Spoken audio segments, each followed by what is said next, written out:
Salut à toi, bienvenue donc sur la chaîne Thierry, donc du site Thierry-du6henri.fr. Je l'ai refait 2 fois, j'arrive pas d'oublier, je sais pas pourquoi. Donc bienvenue à toi, si tu es nouveau sur la chaîne, donc on parle donc de web marketing, d'affiliation, de business en ligne, d'indépendance financière en général, parce que je viens de l'immobilier pour ceux qui ne sont pas habitués. Donc je perds pas de temps, comme tu as vu dans le titre, aujourd'hui on parle donc du guide de l'affiliation marketing 2019. Si tu vas regarder là, c'est que je regarde mes fiches, parce que je vais te présenter une courte vidéo d'environ 10 minutes, ou peut-être moins, de 45 minutes de présentation de Neil Patel au salon de l'affiliation. Et si tu parles anglais, je te mettrai le lien vers la vidéo qui a été publiée il y a 2-3 jours. Et donc moi j'ai eu la chance, donc, quand tu as dû le voir sur mon vlog, d'y être présent, donc j'étais très content. Depuis octobre, il l'annonçait. J'étais pas sûr d'y aller, donc j'ai pu y aller. Ça s'est mal fini, mais bon, il faut aller voir le vlog numéro 3. Mais bon, en lui-même, j'étais bien content d'aller là-bas. Donc, je vais faire ça en 3 parties. Donc, qu'est-ce que dit Neil Patel? Même s'il n'y a pas que Neil Patel, hein, beaucoup de gens se sont un peu croisés sur les 3 jours qu'on a eu là-bas. Les infos ont été un peu les mêmes. Et bizarrement, moi interviewé...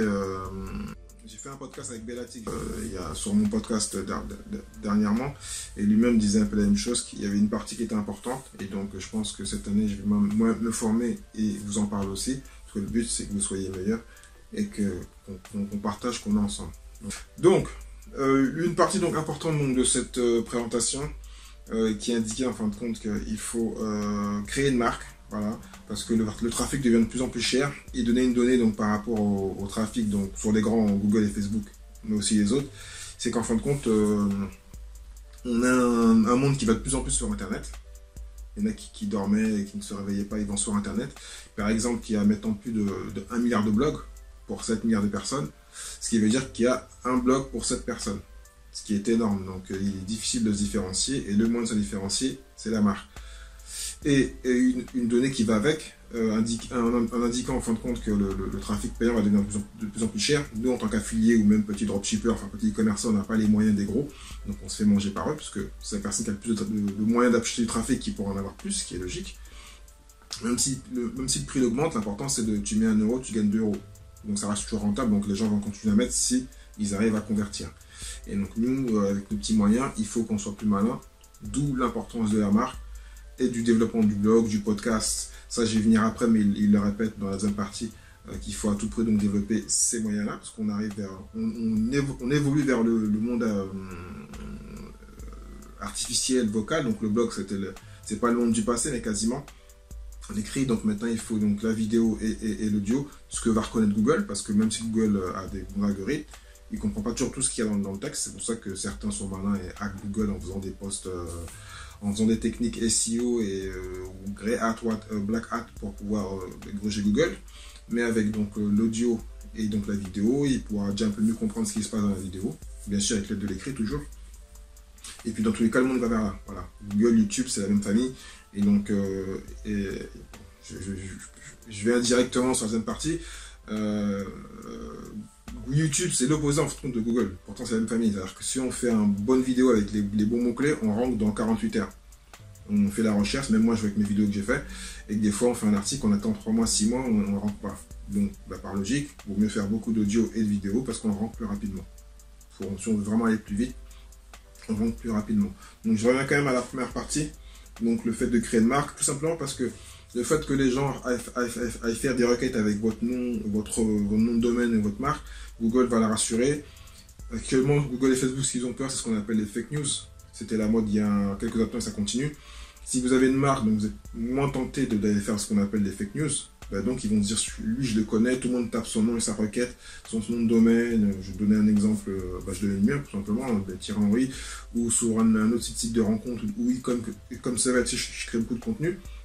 Il va se dire, tout le monde le tape, c'est qu'il y a une raison, c'est qu'on a une authenticité, donc on est authentique. Donc ce qui fait que Google va te rassurer, va aider à ranker. Et à l'opposé, une personne qui a un site qui n'est pas connu, que personne ne tape, on ne le croit pas, on ne le connaît pas, on ne le fait pas ranker.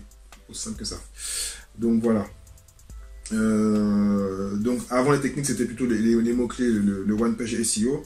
Maintenant, donc, à ajouter à ça, vraiment automatiquement créer une marque, donc créer du contenu. Déjà, ça coûte moins cher. on reste dans le référencement naturel.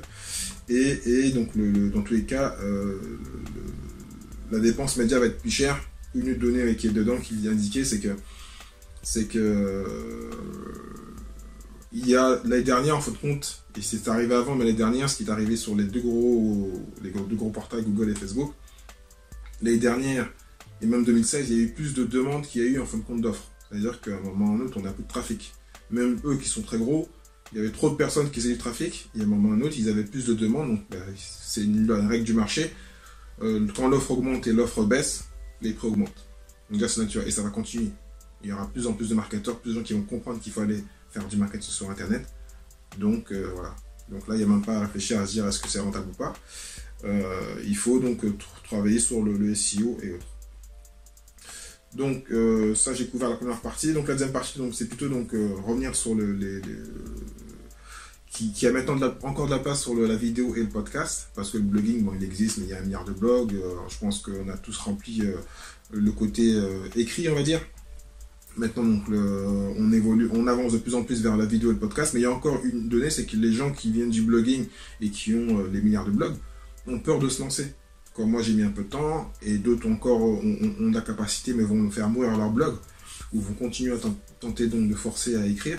Mais il y a des places à prendre en vidéo, donc YouTube, Ads, YouTube tout court et le podcast, qui sont des formats plutôt simples, entre parenthèses, et qu'on peut en plus retranscrire en écrit. Et donc c'est vraiment des domaines où les meilleurs marketeurs et les meilleures sociétés, celles qui utilisent la vidéo et le podcast, arrivent à ranker et à avoir donc un meilleur ROI.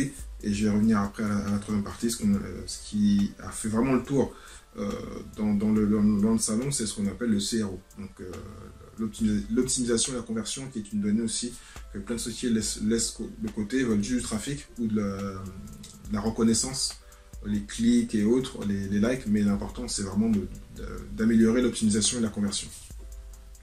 Donc voilà, comme il disait, il y a beaucoup de place, mais pareil, la vidéo et le podcast vont être bouchés bientôt, donc il faut y aller à fond. Donc là, il a dit, il y a un cycle de 2-3 ans, et puis ensuite, la vidéo et le podcast vont ressembler en fin de compte tout simplement au blogging, où il n'y aura plus de place. Donc voilà. Donc ne pas hésiter.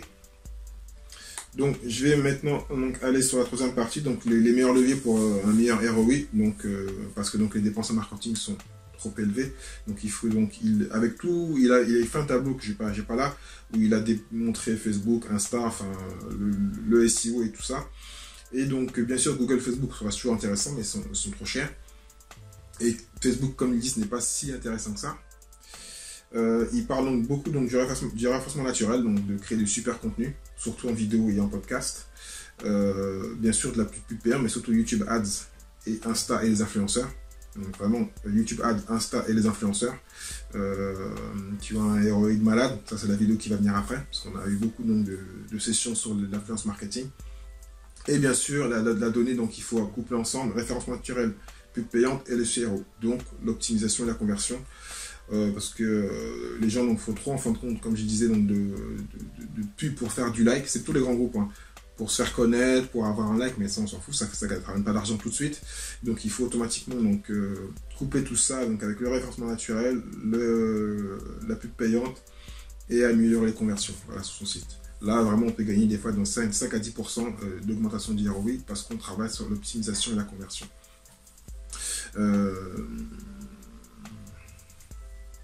Et comme il disait, en fait, même pendant les périodes calmes ou creuses, même pendant les récessions, les groupes comme Google et Facebook ont toujours fait du cash. Donc en général, tout le monde a un baisse de trafic. C'est parce que on est dépendant d'eux. Et donc, c'est simple.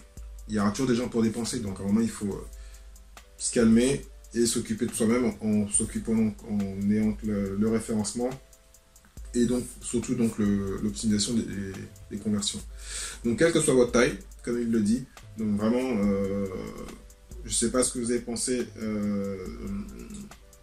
de ce qui a été dit. Moi, je vous mettrai un lien sous la vidéo. Donc, si vous pensez, comme il dit, que l'affiliation et les business en ligne auront des difficultés avec le trafic payant, donc il faut commencer à vraiment créer du contenu, des vidéos et donc faire beaucoup de SEO et du CRO. Mettez un oui sous la vidéo. Et si vous voulez que je vous crée aussi des vidéos comme ça, donc encore sur les différentes sessions, parce qu'il y en a eu plus d'une dizaine, bah, je vous en ferai. Donc mettez un oui ou un non, comme ça on saura ce qu'on fait. N'hésitez pas donc à vous abonner à la chaîne, à partager. Puis moi je vous dis donc à très bientôt pour une autre vidéo donc sur l'affiliation, le business en ligne et l'indépendance financière. Ciao, ciao.